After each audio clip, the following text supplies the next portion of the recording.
Every day they're printing 125 billion. Every single day.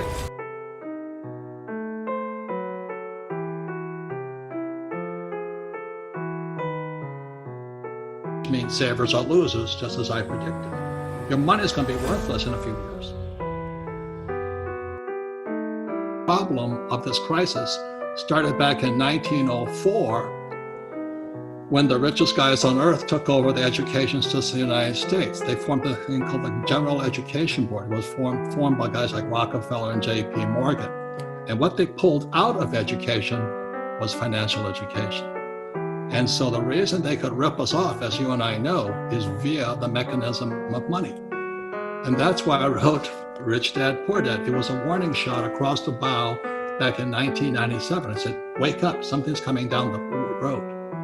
So we're here right now. This is the biggest transformation in the history of the world. It's from industrial age to information age. If you're losing money right now, the problem starts in what you were taught in school. Because they never taught you anything about money. They never taught you about a financial statement, like my rich dad did. They teach you that diploma is everything. It's a piece of toilet paper. BS. And you buy into that mechanism of money, and you believe that that is the only thing to focus on. And what you're saying right now with these stimulus packages is all of this money being given, quote unquote, away by the government to everybody is actually devaluing your dollar, it's devaluing your pension, it's devaluing your savings, and it's wiping out businesses. You're dying by this sword. Yeah, and the harder you work for money, the poorer you're gonna get. That's the tragedy. So this is how what Fuller talked about, the prison is inside our head, Buckminster Fuller. It starts with misinformation and misorientation. Misinformation, misorientation. And he says, how dare our schools punish kids for making mistakes? How else do you learn if you don't make a mistake and learn from your mistake? He says, God designed us to learn by making mistakes. For instance, a baby learns to walk by falling down. Baby learns, to ride a bicycle by falling off the bicycle. Tiger Woods, the greatest golfer ever in history of the world, because he made more mistakes than you and I did. But our schools punish you for making mistakes. That's misorientation, misinformation. And that's because our schools were basically built to create workers that will do what you tell them to do because they value this thing called money. And they think that's going to allow them to live a life. And that's obviously completely wrong, because the rich don't work for money. The rich create their own wealth. And when a time like this happens, it becomes blatantly obvious what's going on with the people that are understanding money and the ones that aren't. You see, the stimulus package is bailing me out. And I need to be bailed out. I mean, I have massive amounts of debt. So the first time in history, Brian, I'm not a real estate guy, but I have a lot of real estate. They're bailing out commercial real estate, because that's what the rich really have. So, there's tall office buildings and shopping centers and all that, they're all collapsing right now. 2008, it was, those credit default swaps, it was for residential real estate. So they bailed them out. This next crash is for the hedge funds and private equity that invested in all this commercial real estate. So I have another $100 million project coming out, but I just got bailed out. I just got backed up by the Fed and the government. So that's why it's socialism for the rich. Unfortunately, it's capitalism for the poor middle class, those that work for money. You're on your own. You own a small restaurant and you got to let go of your staff. You're no different than your staff right now. So for many people, this corona crisis and the ensuing depression that we're going into is your wake-up call, or you're going to be a victim, and somebody's going to step on you that the little worm you are because you didn't metamorphosize. You didn't transition from an immature form to a mature form. Now, people are at home right now watching this, and they're like, okay, Robert, I wanna metamorphosize. What do they start doing? What are some steps they can start doing right now? Do they think about this whole concept of the information age versus the industrial age? Do they think about how they start a business? Do they go back to the basics of Rich Dad, Poor Dad? What are some of the things they can do to really get some momentum and start getting out of that cocoon?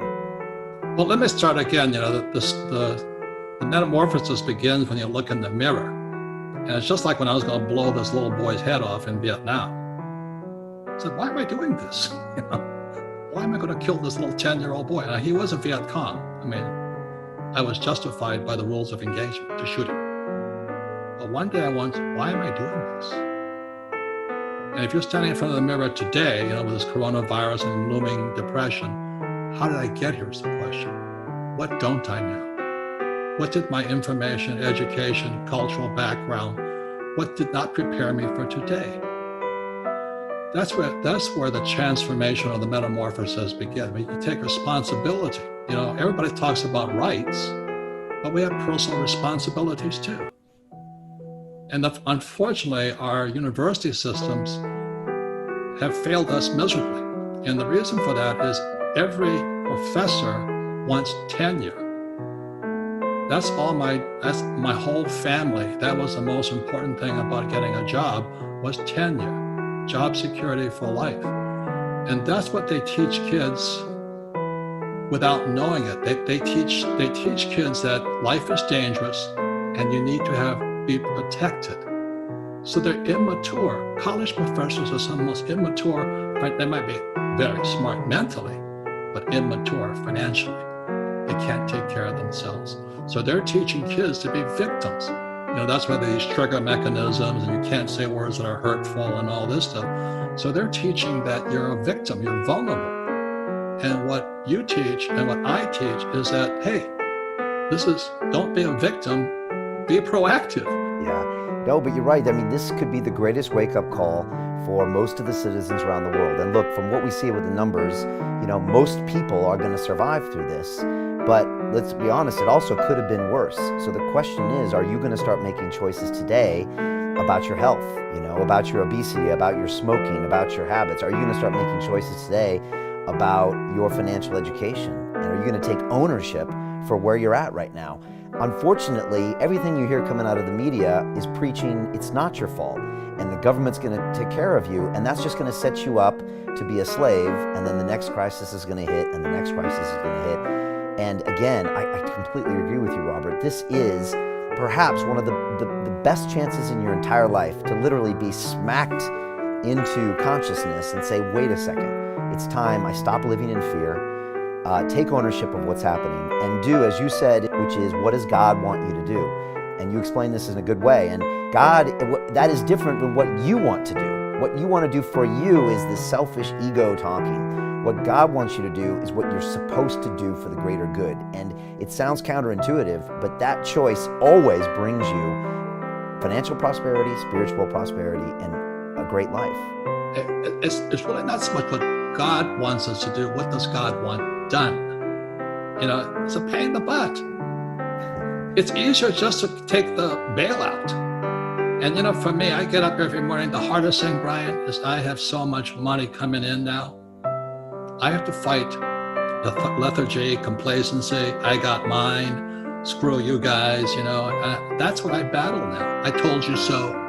I told you so. You didn't listen to me. All of that, because we're all human beings. I have a good side and a bad side. I battle me every morning. It goes on between this year and that year. We see that when big checks are being written, no matter if it's in the UK or the US or any other country, that means that basically they're giving the money on this way and they're taking it back the other way. They're taking it from us somewhere, because money doesn't come for free. When I saw right after 9/11, I saw the next increment come in, which that's prophecy. And I said the biggest financial crash was going to come in 2016. Now, I didn't foresee quantitative easing. We didn't have, back in 2002, this book was published, there was no quantitative easing, and there was no zero interest rate policy. And I'm like, oh my God, and then Trump got elected. So this was postponed 4 years. It's here today. Rich Dad's prophecy is more true today than ever before. And it's about why the biggest stock market crash in history was still coming. Wall Street Journal trashed me. They took me to the cleaners, said, you don't know what you're talking about. And I don't blame them, because I was threatening their nest, you know what I mean? The real problem isn't the stock market. The real problem is the shadow banking system. The banking system, the financial markets we don't see, which is the repo market, the consumer corporate credit market, and then the commercial paper market. They're broke. So this stuff was happening in September last year. But they keep hyping it, CNBC and those guys. I know they have a job to do. They keep hyping this market up. So the market was hitting great peaks. And so I tell my friends who have 401ks and IRAs and all this stuff, I said, hey, did your financial planner call you in December and tell you to get out? No, they told you to stay in. They told you to stay in, and meanwhile, the stimulus package comes in, it jacks the price. After they started to deflate, the stimulus market came in, they popped it up again so guys could escape. So the rich could escape. Meanwhile, they're on CNBC telling you, stick it out, stay for the long term, the market will bounce back. Oh, give me a break. Are you that stupid? Can't you see what they're doing? And the fact is they cannot. So this crash, as you know, just prior to this crash was called the everything bubble. Stock market was high, real estate was high, I don't know what else was high, gold and silver, everything was high. The trouble now, everything's deflating. I'm in serious trouble financially at one end because I own hotels and I have 8,000 rental units. Today, they're not paying rent. Now, does that affect me? Of course it does. But the way my rich dad taught me to play the game is I have LLCs and S corporations and C corporations. Corporations, I hide behind that. I own nothing technically. They can sue me for my money, but they'll sue a limited liability corporation. They can't touch me. So this is what I taught in Rich Dad, Poor Dad. So it's not the asset. I have businesses, I have real estate, I have stocks, bonds. I don't have any stocks, bonds. I have gold and silver, and I have oil. Now, is my oil guy in trouble? No, because he didn't finance his oil drilling with debt. So some people are doing really well because they saw this coming. So it's not the asset class.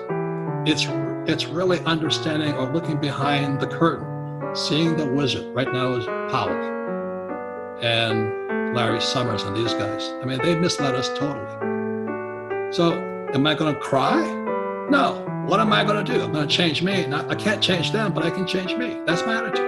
Now, gold goes up and down because the gold market is manipulated. The futures market, the ETF market, GLD, SLV, and then physical gold. So the thing I think is interesting is the price of gold goes down, but you can't buy any gold at the physical market. So the futures market is coming down, the GLD price is coming down, paper market is coming down, but physically you can't get anything on it. Why? It's because the rich are hoarding it. The rich are hoarding gold and silver like toilet paper and guns. The poor and middle class are calling their financial planner, and the financial planner is telling them to stay in it for the long term. And meanwhile, the rich are getting out. Wake up is my message.